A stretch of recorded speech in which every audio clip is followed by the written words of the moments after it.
Hola, buenas noches. Los saludo con la paz del Señor. Quería compartir un texto bíblico. El título de este sermón se llama Lo pequeño es inmenso. Y está en Mateo 13, Mateo capítulo 13, versículo 31 y 32. Dice así la palabra de Dios. Otra parábola les refirió diciendo: el reino de los cielos es semejante al grano de mostaza que un hombre tomó y sembró en su campo, el cual a la verdad es la más pequeña de todas las semillas, pero cuando ha crecido es la mayor de las hortalizas, y se hace árbol, de tal manera que vienen las aves del cielo y hacen nido en sus ramas. Yo quería comentar algo que me llamó la atención viendo un documental de Nepal. Registraron el momento donde hubo un terremoto y un momento antes del mismo, las aves del cielo volaron en forma brusca y repentina, unánimes a un mismo rumbo. Numerosos testigos oculares han visto y han declarado que antes que tuviera lugar un gran terremoto, cientos de aves se marcharon volando en bandadas de pájaros.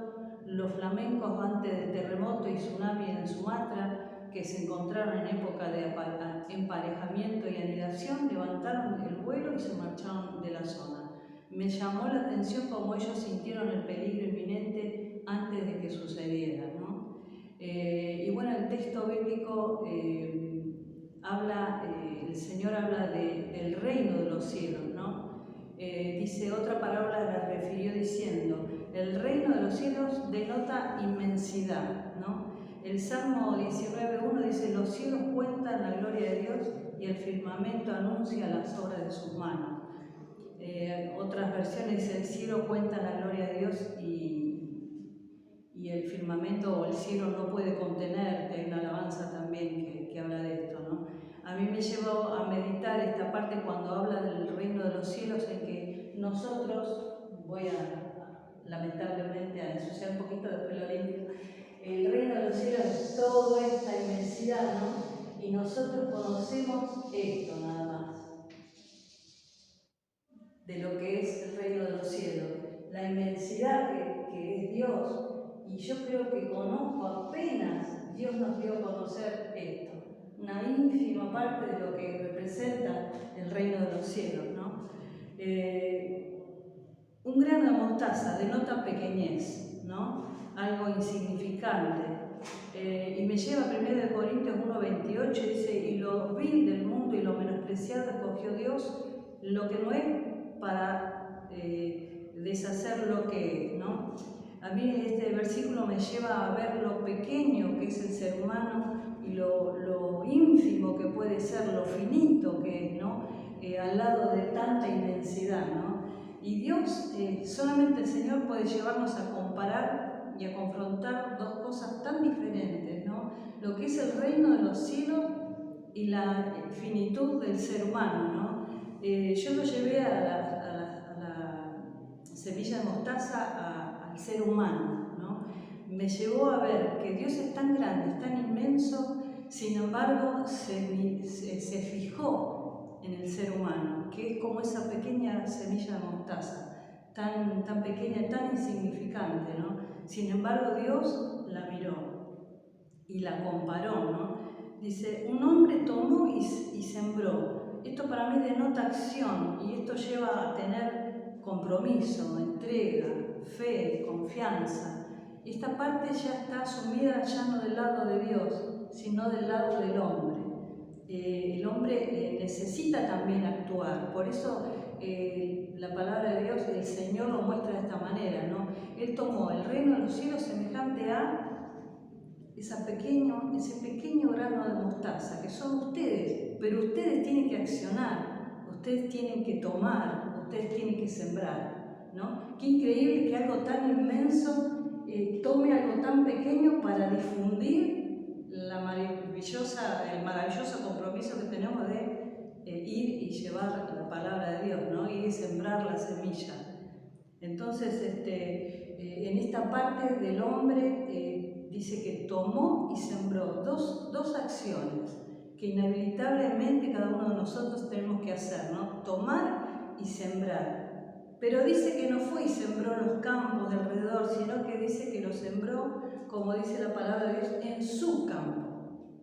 Y el campo para mí es nuestro campo, es nuestro ser, ¿no es cierto? Nuestro corazón, ese lugar tan difícil que la palabra de Dios dice que es engañoso, ¿no? Es traicionero, por decirlo así, ¿no? Sin embargo, Dios quiere que accionemos y sembremos en nosotros ese pequeño grano de mostaza, esa inmensidad de Dios que nos quiere hacer llegar en nuestro corazón, ¿no? En nuestros corazones. Y bueno, y esto a mí me lleva a tener compromiso con conocer a este Dios tan grande, ¿no? Compromiso, entrega de parte mía para decir, bueno, yo voy a abrir ese campo mío que tengo, voy a sembrar esa palabra de Dios, ¿no? Que es la semilla. Y la fe de saber que esa semilla, esa palabra que entró en mi vida, en mi corazón, va a dar fruto, ¿no? Y la confianza de saber que ese fruto va a dar a otro, va a salpicar a otro, ¿no? Dice también la palabra de Dios que la hortaliza crece y se convierte en un árbol. Esto nos lleva a ver el milagro de la transformación, ¿no? De algo tan pequeño a hacer algo que dice que daba lugar a las aves del cielo. El milagro de la multiplicación, ¿no es cierto? Si vemos más adelante y leemos, dice que habla también de la levadura, que dice que una mujer puso en 3 partes de harina y esto pum, se multiplicó y se leudó, ¿no? ¿Por qué nos preguntamos 3 partes? 3 partes, yo pensaba y meditaba en esta palabra sin irme a lo que es la multiplicación de lo que está hablando el Señor, porque yo pienso, ¿no? Que es cuerpo, alma y espíritu. No puede leudarse ninguno de los 3 sin el otro. O sea, la palabra de Dios cuando viene a mi vida no puede darme espiritualidad y nada más y yo con mi cuerpo hago lo que quiero. Cuando la palabra de Dios viene a mi vida no puedo ser almático y no espiritual y sigo haciendo lo que quiero. Cuando la palabra de Dios viene a mi vida, leuda las 3 partes, leuda mi espíritu, mi alma y mi cuerpo, ¿no? Entonces, en esto veo cómo Dios muestra su grandeza para con los seres humanos, con nosotros, ¿no? Que viene y dice que si se siembra eso tan pequeño que es una semilla, ¿no? Voy a ver la transformación en mi vida, voy a ver la multiplicación, ¿no? Y dice que las aves del cielo vienen a cobijarse al árbol, ¿no? Se podría decir que es un versículo, primero, me animo a decirlo, escatológico, ya que nos lleva primero a Isaías, capítulo 2, versículos 2 y 3, lo voy a leer rápidamente, dice: acontecerá en lo postrero de los tiempos que será confirmado el monte de la casa de Jehová como cabeza de los montes, y será exaltado sobre los collados y correrán a él todas las naciones. Y vendrán muchos pueblos y dirán: venid y subamos al monte de Jehová, a la casa del Dios de Jacob, y nos enseñará sus caminos. Caminaremos en sus sendas, porque de Sión saldrá la ley y de Jerusalén la palabra de Jehová. Miqueas también dice en el capítulo 4, versículo 1: acontecerá en los postreros tiempos que el monte de la casa de Jehová será establecido por cabecera de montes y más alto que los collados, y correrán a él los pueblos. Esto a mí me da la sensación cuando habla que las aves, yo tengo en la versión de las Américas, la parte donde habla y vienen las aves del cielo y hacen nido en su rama, todo en mayúscula, en esa versión. Y entonces a mí me da a pensar, todas las naciones vendrán a Jerusalén a buscar a estar cobijados, ese abrigo, esa seguridad. Cuando digan seguridad y paz, vendrá la inseguridad y el desastre, ¿no? Pero dice que todas las naciones van a correrán los pueblos a Jerusalén, ¿no? Y por segundo lugar, este versículo donde me habla de que todas las aves del cielo vendrán, promete abrigo, contención y salvación.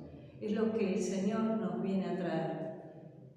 Abrigo, contención y salvación, ¿no? Esto me demuestra que el reino de Dios en en su inmensidad, comparada con un grano de mostaza, la más pequeña de las semillas, dando a entender que todo lo que está bajo su amparo, su cuidado, por más insignificante que sea o pequeño o vulnerable, Él lo puede hacer gigante en sus manos y nos anima a tomar esa semilla y sembrarla en nuestro corazón para que dé fruto y ese fruto salpique a otros